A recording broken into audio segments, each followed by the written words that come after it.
Di swab itu adalah bagian dari diagnosa. Ini di sini ada diagnosa, keluhan, terapi rukyah, detox, bergandengan. Jadi swab adalah diagnosa.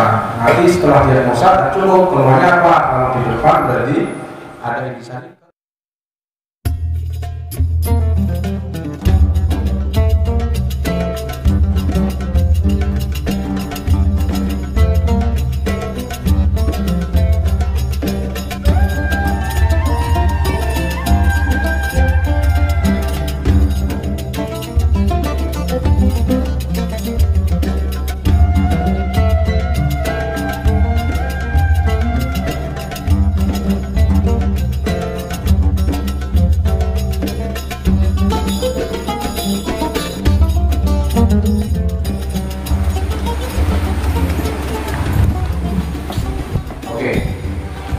Assalamualaikum warahmatullahi wabarakatuh.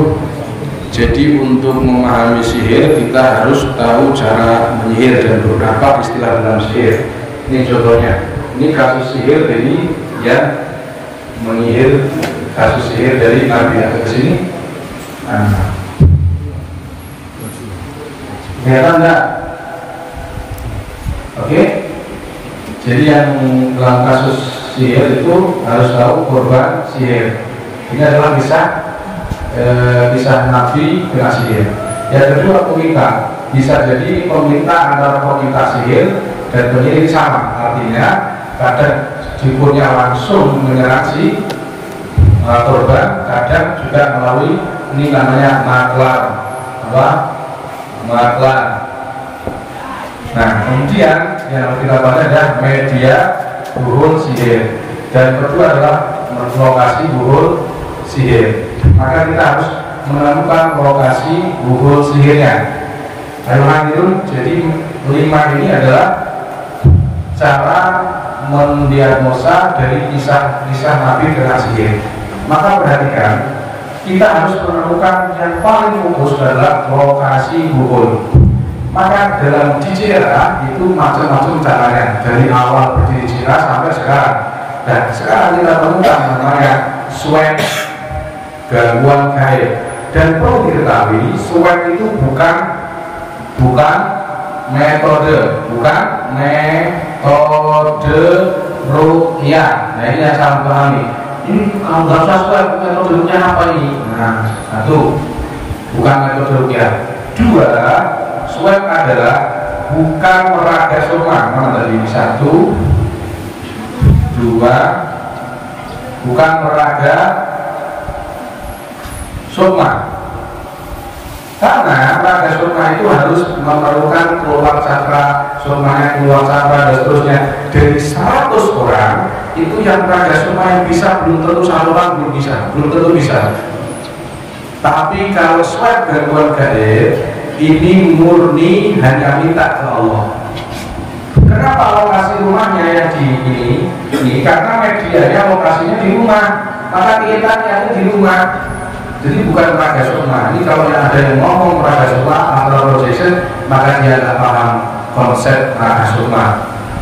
Oke, dan tidak paham swab gangguan gaib. Oleh sebab itu, sekali lagi, ini 5 istilah harus dipahami dan tidak menggunakan sugesti. Tanpa sugesti. Pertama, nggak masuk area kritikal. Satu, buktinya tidak termasuk area kritikal. Dua, buktinya lagi tidak keluar tarik nafas, keluar terus sampai 3 kali ngetren. Tidak, tanpa tren, macam-macam. Jadi murni dan swab itu adalah minta kepada Allah persis sama seperti istighfar. Jadi nanti Allah akan memberikan sinyal kepada dia yang kita sendiri nggak ngerti. Apakah itu panas atau tertarik atau apa, kita nggak ngerti. Walaupun kita ajukan dia tertarik, tapi kalau dia panas ya itu bukan sugesti itu. Memang itu diberi Allah Ta'ala seperti itu. Nah, dan tidak ada swab gangguan gaib. Ini yang perlu tahu, tidak ada kebatilan, batil. Tidak ada. Jadi tidak ada kebatilan. Artinya secara konsep ilmu ruqyah bikalamin arabi apa bikalamillah wa asma'ihi kan syarat ruqyah ada 3, dengan asma Allah, dengan bahasa Arab, atau dengan tidak meyakini Tuhan tersebut. Dan swab sudah mengalami 3 syarat dari Ibnu Hajar Al-Asqalani, artinya dia bukan ruqyah yang batil. Jadi kalau ada yang mengatakan batil, tunjukkan kebatilan swabnya di mana, kita siap berdialog. Jadi dialog kan swab ini kan cepat Pak, menemukan guru cepat meskipun ada kelemahannya. Ya, saya tunjukkan kelemahan swab. 1, pada orang yang sakitnya parah. 2, maka di swab ya akan ketemu. 2, nyuapnya salah, yaitu di rumahnya saja, di dalam rumah, maka swabnya akan ketemu. 3, menyuap orang yang punya kodam ilmu, misalkan dia ilmu lembu sekilan, ilmu apa gitu ya. Nah, ikut di swab gak akan ketemu. 3, dia terkena bisikan korin, jadi korin itu bisa ketemu. Yang keempat, 5, jadi orang kalau was-was, lupa makan sholat, apa namanya ini? Terus, ayo lupa, sering malah tiba-tiba kan gangguan gaib itu. Nanti di swab gak akan ketemu, berarti dia ada bisikan korin. Yang keempat, yang kelima adalah dia lupa kena sihir pertama kali kena sihir. Dan itu baru 1 bulan atau 2 bulan, kemungkinan kalau masuknya tidak terlalu kuat, maka di swab tidak akan ketemu. Bukan berarti tidak ada sihir. Sekali lagi, bukan swab yang salah, tapi kadang-kadang pengurus atau praktisi yang salah memahami swab. Jadi 3-5 syarat ini bukan metode ruqyah, harus dipahami. Bukan raga soma tanpa sugesti, bukan hipnosis ya, bukan batil. Yang kelima adalah bukan musyrik, karena tidak ada kalimat musyrik. Oke? Nah, itu adalah 5 istilah kasus sihir yang harus dipahami. Kenapa saya lakukan swab, kok mempertahankan swab walaupun ada yang kritikan? Jawabannya karena kita mengutamakan kualitas. Kualitas itu yang menjadi penyebab kenapa saya tidak mengadakan ijazahan online. Kira-kira boleh tidak ijazah online? Boleh tidak? Boleh, tetapi saya tetap harus talaki meskipun saya di terbilang pelosok gitu ya. Saya akan datang dia untuk talaki, menyebarkan ilmu. Saya tidak online. Tujuannya apa? Supaya kualitas terjamin. Maka kalau ada yang mengkritik mungkin swab, dan itu biasanya pengurus, maka pengurus ini bukan praktisi. Kadang-kadang dia ada ruqyahnya setahun sekali, kadang-kadang tidak pernah ruqyah, hanya setelah ini. Dan ini saya sarankan bukan metode. Jadi dan kita cari apa namanya yang kita pentingkan sebenarnya. Kenapa harus kita swab? Karena jawabannya mengutamakan kualitas.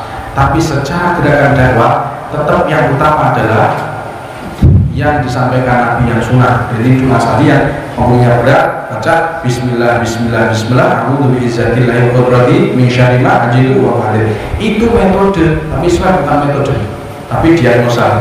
Jadi kalau dikatakan ada yang mengatakan ini di swab itu adalah bagian dari diagnosa. Ini di sini ada diagnosa, keluhan, terapi ruqyah, etok, bergandengan.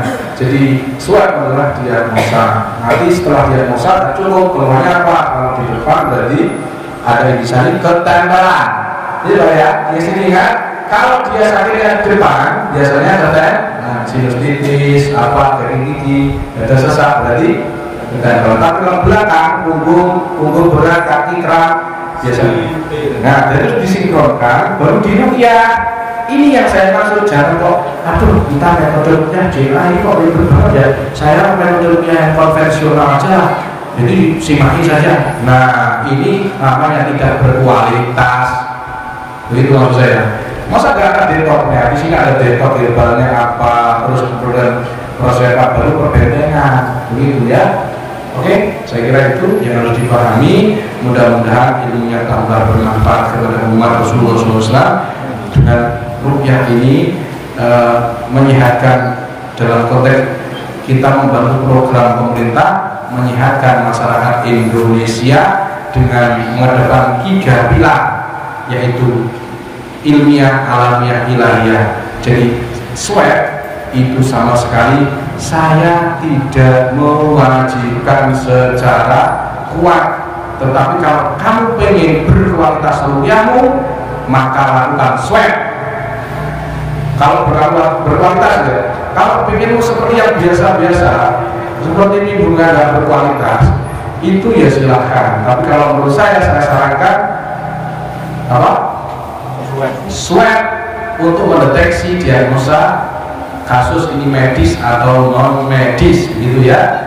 Sekali lagi para sahabat yang mungkin salah paham atau pengurus yang salah paham, bahwasanya yang wajib itu bukan swab tapi mentaati 99 prinsip JLA di halaman Romawi 6 dan juga mentaati aturan-aturan yang sudah ada yang disepakati di hasil Munas dan Rakernas yang sudah disahkan Dewan Ketua Pembina. Kalau selama belum disahkan Dewan Pembina, maka itu belum sah secara ADART.